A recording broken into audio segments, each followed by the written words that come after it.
Here we have a wonderful piece of abstract artwork, and here we have a wonderful piece of realistic artwork. But which is better? There's only one way to find out.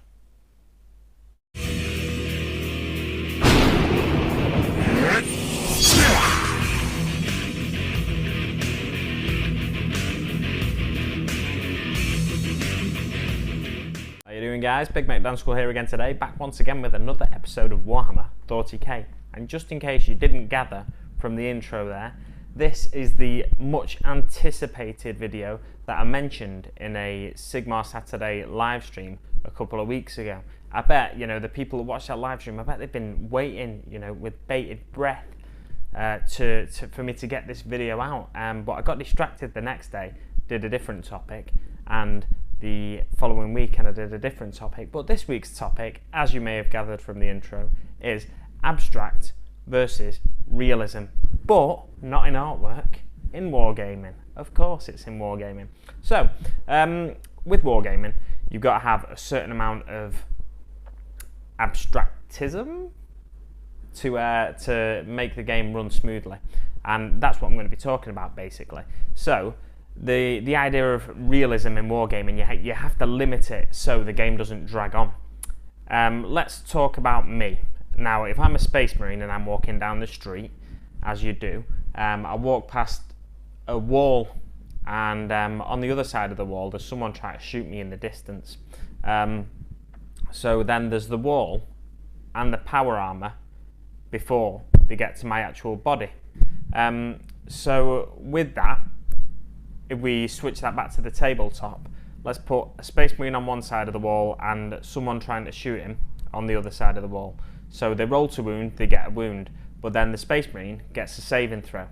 Now, in the current 7th edition of Warhammer 40k, not 40k, in the current 7th edition of Warhammer 40k, you get to use the best saving throw you have, basically. So that would mean, let's say the cover's 4 up, and the power armor obviously is 3 up power armor. It could have an invulnerable save as well, but we won't talk about that for the time being. So basically, he's going to use the 3 up save, unless if the weapon rather shooting him has an AP value of 3 or less, then he'd have to use the cover. Unless, of course, let's say he has a 5 up invulnerable save as well for the purposes of this next point I'm making. Unless the weapon shooting him also has the ignores cover special rule, in which case he'd use the 5 up invulnerable. So in the current edition you use the best save available. Now that, to a certain extent, is quite an abstract concept, because he's on one side of the wall, the shooter's on the other side of the wall, and he's wearing power armor. So what should really happen in that circumstance, in my mind, is that he should get to roll. The first thing that would stop the bullet is the wall.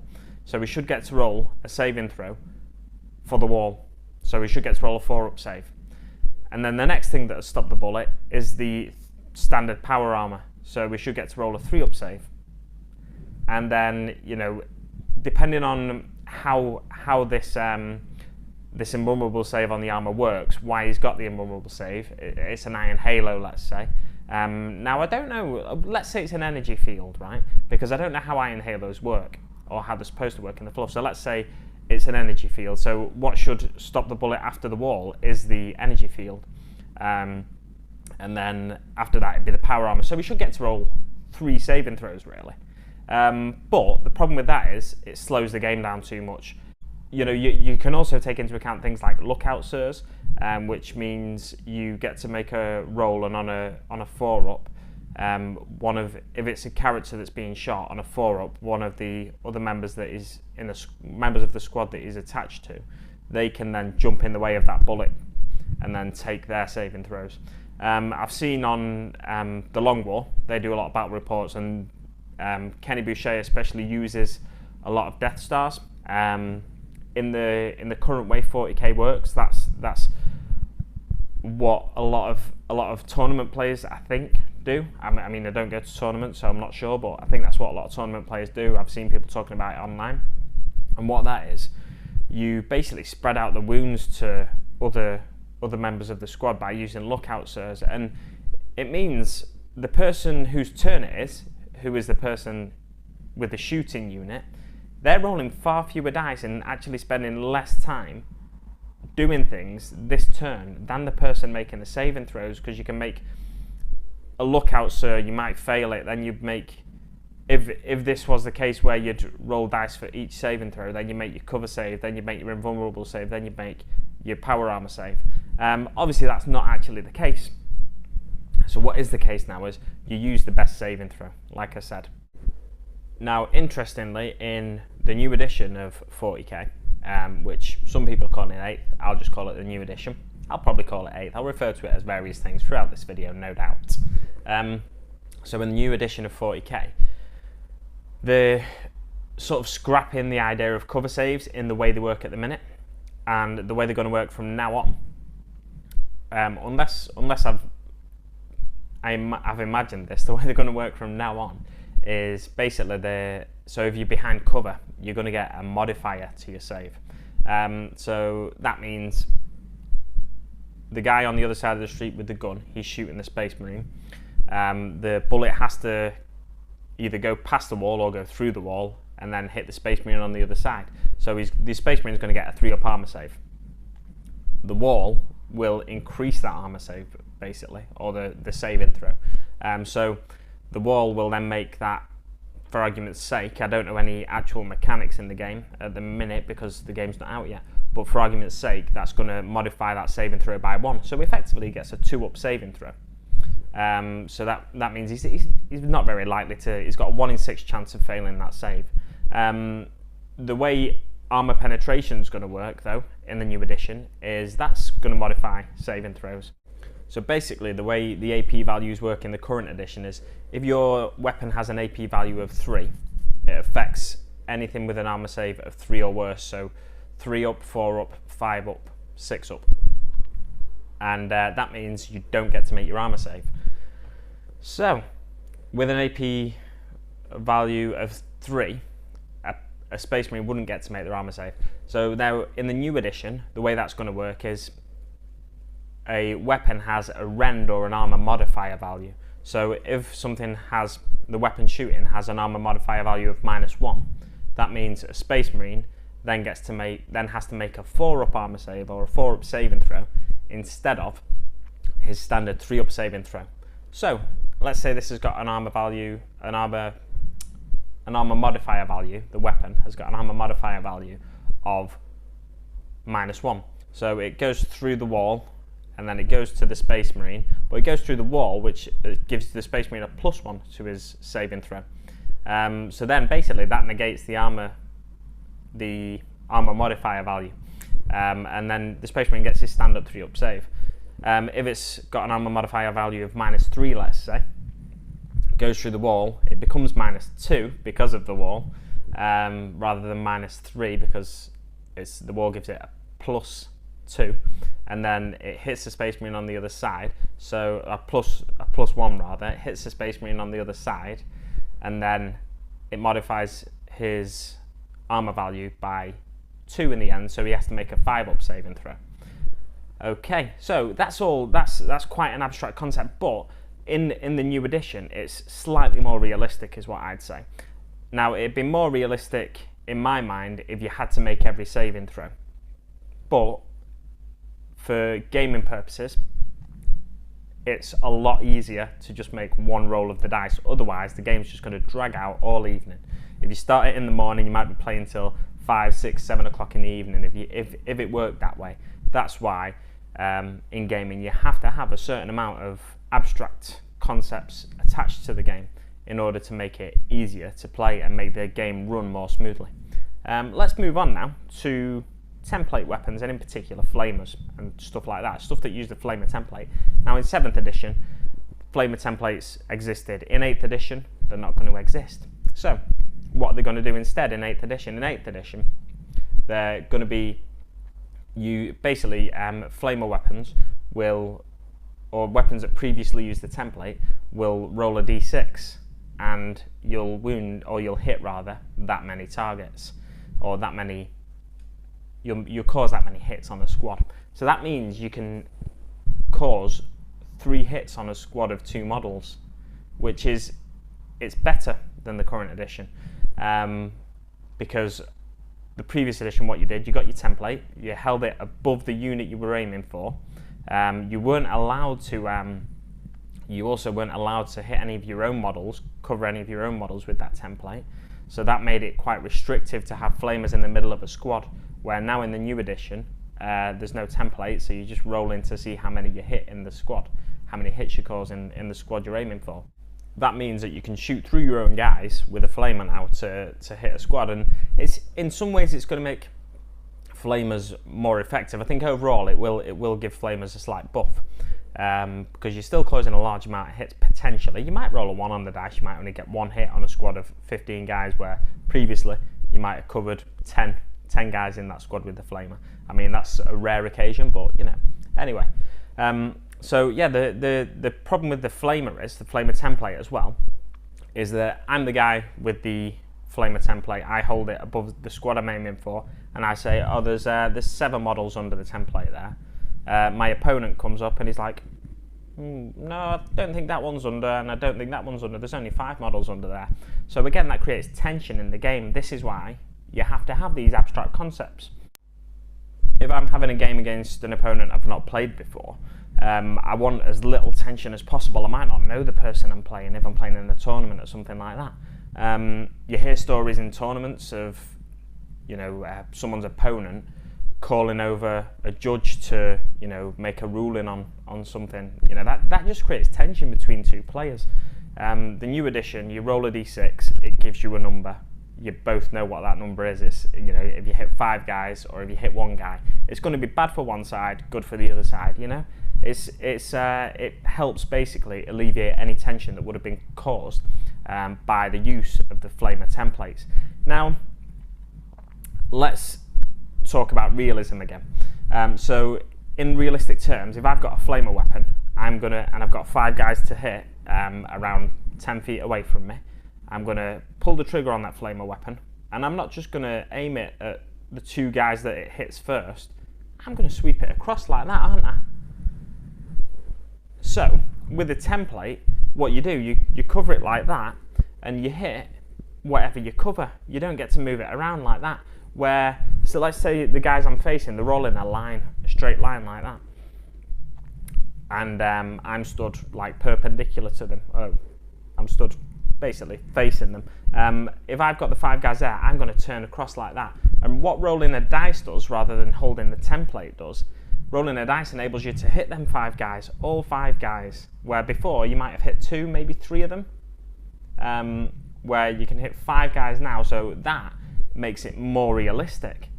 The idea of a template is, in itself, in my mind, because of the shape it is, it's like if you don't play 40k, basically a template is a teardrop shape, a long drawn out teardrop shape. So it's bulbous at one end and pointy at the other end, and then it sort of goes like that. Way there we go. I've just drawn an imaginary template for you. Amazing. Anyway, so yeah, that in itself is in my mind quite realistic, but the way it's used in game to indicate the number of hits you get, that's when it becomes less realistic. Because like I said, I'd be turning from side to side like that if I was shooting a flamer weapon. So the new roll a d6 and you hit that many members of the squad is more realistic to a certain extent, because let's say there's 10 guys in that squad and they're all in a big circle there. They're all in front of me there. I'm going to hit all of them with a flamer in real life. Potentially not though, because obviously some guys will be behind other guys, and the flames might lick out the way they lick out. They might avoid hitting some guys in that squad. But with a template weapon, you can hit all of the guys with that squad. But with a d6, roll of a d6, you're not going to hit all the guys in that squad, because the maximum number of guys you can hit is 6.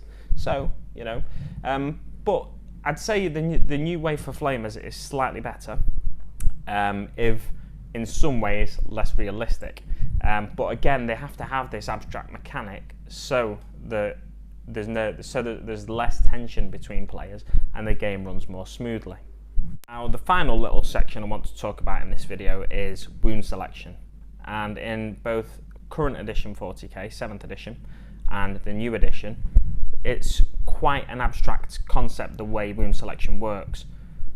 But I'd say in the newer edition, it's better because it's clear cut, and again it reduces that friction between two players who may not know each other.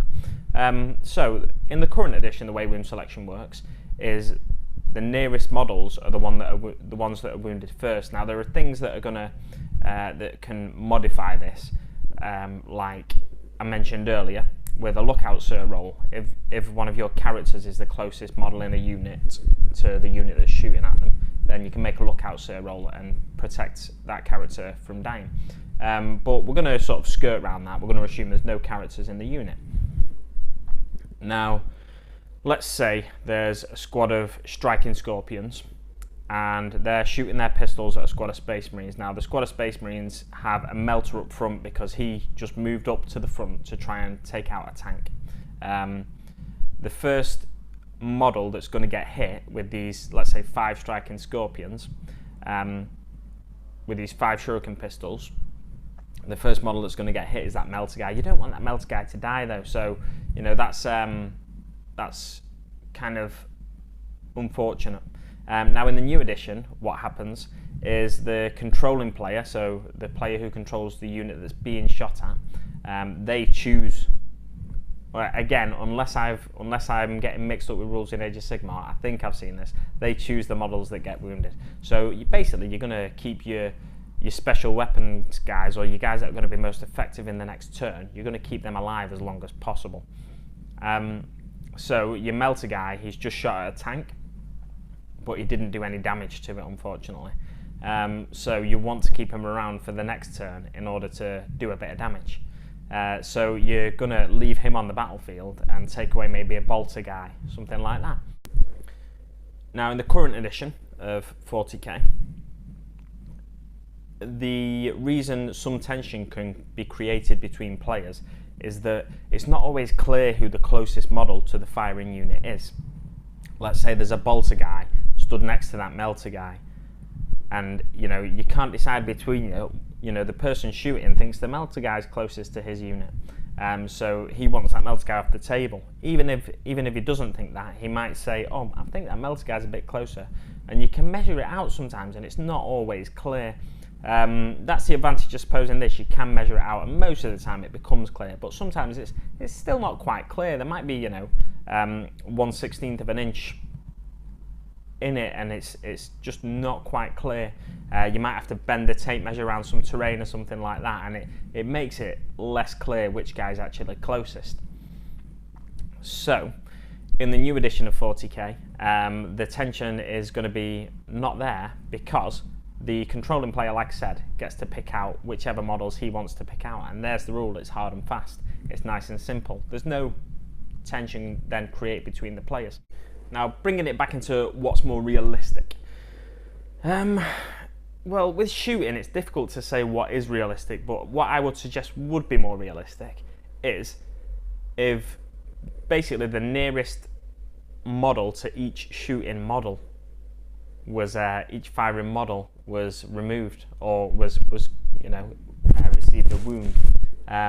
But again, that's going to drag the game out. So let's say I've got a line of striking scorpions, 1 to 5. Let's say number 1, he's closest to Space Marine number 1. Okay, there we go. He shoots that one.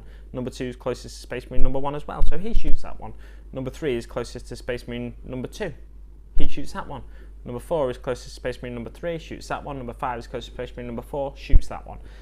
But then, you have to then measure out which one they're closest to. The more you have to get your tape measure out, the more that slows the game down. So that's why there has to be hard and fast rules that are sometimes abstract and don't seem to make sense, especially if it's, the controlling player chooses which models are removed. Because he can choose the models all at the back. Now, those models could have gotten hit, yeah, because the Space Marines up front could have dodged out the way. But what's more likely to happen is the bullet that will hit the first person it comes to. So there's less realism in the new edition, I'd say. But there's less realism in the new edition. But you could argue that the Space Marines up front could move out of the way. So there's actually a bit more realism in the new edition. But you know, either way, basically the point of this video is to say how a war game, tabletop war game, can only be realistic to a certain extent, because you still have to have fun while you're playing it. You still have to you have to enjoy yourself and have fun, and you know, get along with your opponent. And if you don't know your opponent, then there's going to potentially be a little bit of tension between you, just while you're sort of feeling each other out. There's going to be a little bit of tension between you, and the games designers, I'm sure, don't want to increase that tension. So a lot of the changes to the way the rules are working in 40k, although they might seem more abstract, they are going to help reduce tension between players in games, and therefore it's going to be a nicer game to play. It's still going to be quite tactical and stuff like that, but yeah. So I'm going to leave it there for now, guys. Let me know what you think about whether a game should be more realistic, or if you think it's fine the way it is, or even if you think it should be more abstract than it is. Let me know what you think in the comments below. We'll leave it there, like I said, and I will see you on the battlefield.